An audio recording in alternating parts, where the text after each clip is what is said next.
Hello, dear friends. This is Domas. Welcome back to my channel, or welcome if it's your first time here. Today, I wanted to share with you some of what I wrote yesterday instead of going for a walk and talk because I decided that I will write something and share with you as it was quite interesting to think before I say something, write something before I say something.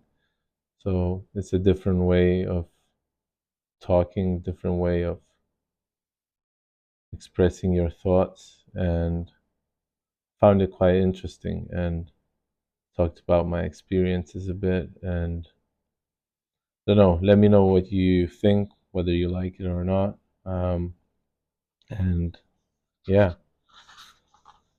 let's see what I wrote.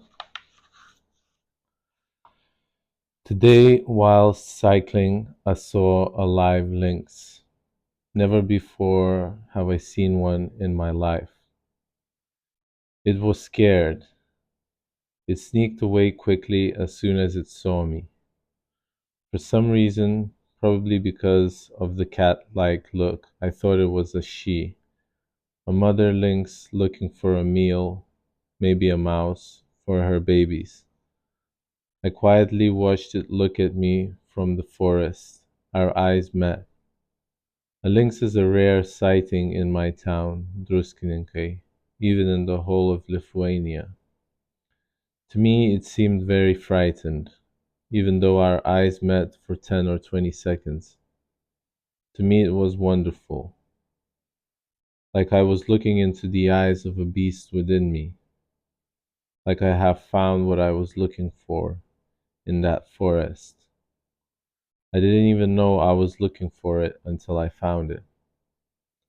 I go to the forest a lot. I find peace there. And within that peace, I saw a gentle beast. I was listening to a show on YouTube about how your mind projects live beings, creatures into reality. Was I projecting this wild animal in the forest? Perhaps the trees are like thoughts, and this animal is me in between all the thoughts. Maybe it's that golden thought, that driving force which is moving my whole being forward, a motivation, roaming through the woods looking for its next meal, an inspiration? Who knows? But if I'm thinking about it, maybe I know. What do I know, really? It really was a lynx. I didn't dream of it and I didn't hallucinate.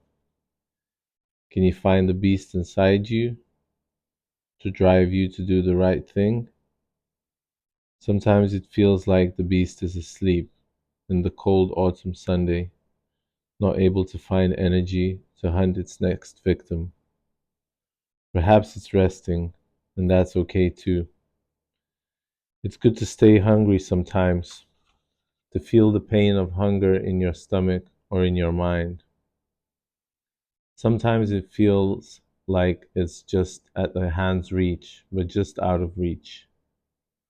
I guess I feel like that at the moment, like I am observing everything and not acting to my full potential. And that's okay too. 20% of work, 80% of thinking. That's the rule for some of us. I learned that today, that you don't always have to work. Sometimes you need to observe the real world around you to get inspired to do something different. Like I decided to write today instead of talking off the top of my head.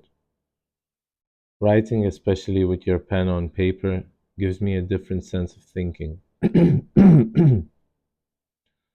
Like you think about every next step you are going to take.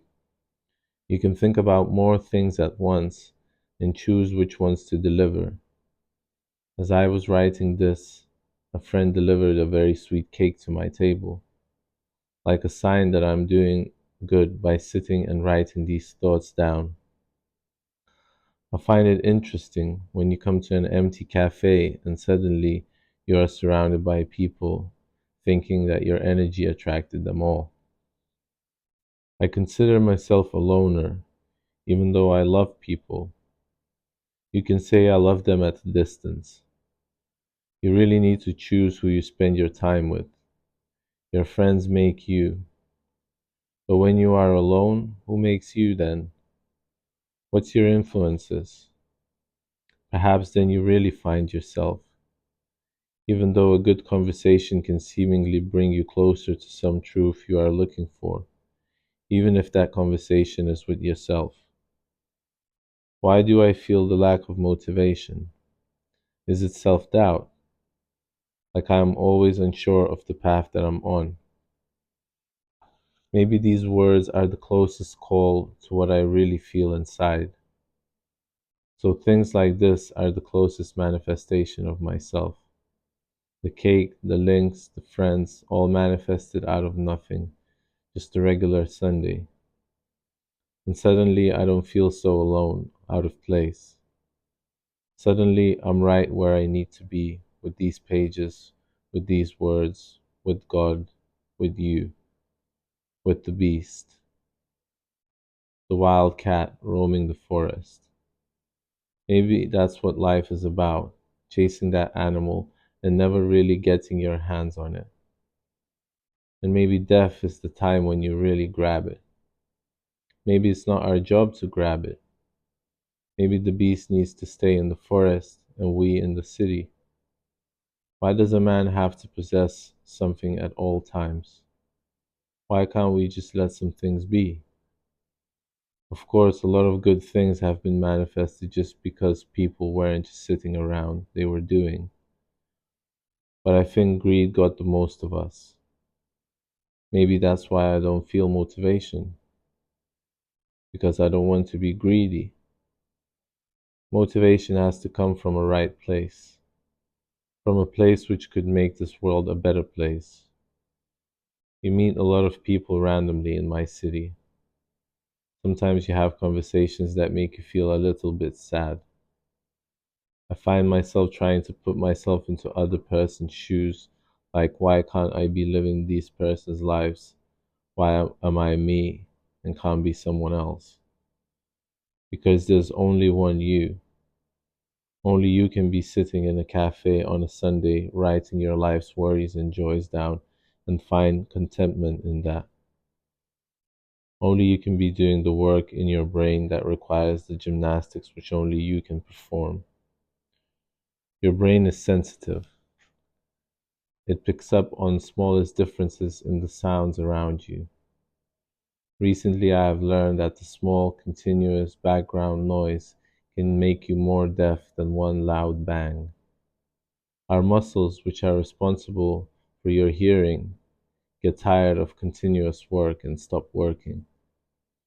That's why I had to leave the big city, at least one of the reasons why.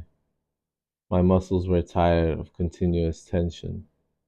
I couldn't hear what people around me were telling me. Perhaps that same system works in other ways. When you overwork your creativity, it has to die down, it has to recuperate when it's quiet, like a forest.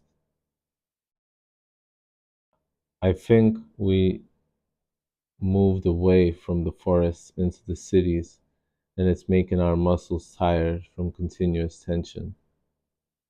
So perhaps if you're listening to this, you also need a break, even if it's a break from your own self, thoughts, or surrounding noise, and then do the work in those 20% of time that you have left after 80% of rest or passive contemplation.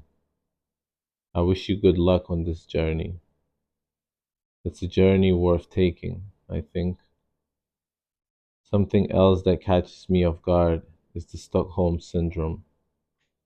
I see it as something bad that happens to you and you develop attachment to that event. Like if someone hurts you and you know that it's bad for you to keep a relationship with this person, but you still go back to them. I think I have it, especially with London. I feel like it broke me, tore me apart, but I feel this urge to go back there, a feeling that it was good there, even though I have much better living circumstances here at home. I'm safe, but something inside longs that feeling of unsafety. I feel that beast again roaming, and sometimes it catches me off guard and destroys me and what I've built. And it seems like it wasn't me that destroyed me, but it was me. It was my thinking mind, the predator. It caught me when I was weak, and I don't want to be weak anymore. But we all have weak spots, and those need to be protected in order not to fall down. But in order to protect them, you first need to find out that you have them. And somehow the finding out process is always trial and error. It's never nice. You have to make mistakes first before you can learn from them. Even if you learn from others' mistakes, I think you still have to make your own in order to have the experience, the feeling of what it means to fail. Then you don't do it again. I wish you good luck on that path too. Sometimes you have to throw yourself into the lion's den in order to see whether you can get out of it without dying. But would you go into the lion's den again after that? Maybe if there was some huge prize that would make you happy at the end of it all. The prize doesn't keep you happy for long.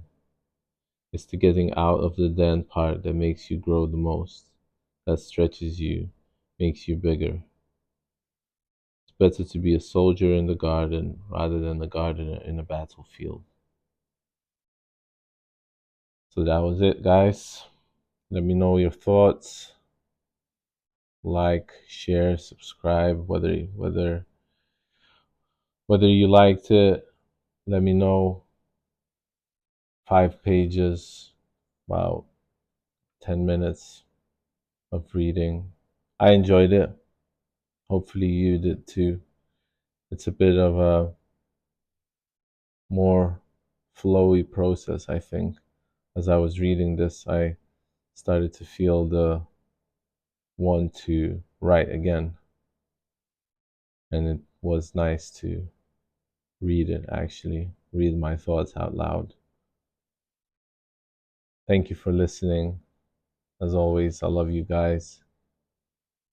Thank you for being here with me and listening to my thoughts. And hopefully you have a nice day, morning, evening, nighttime. I'm proud of you. I love you. And I will see you in the next one. Much love. Take care and peace.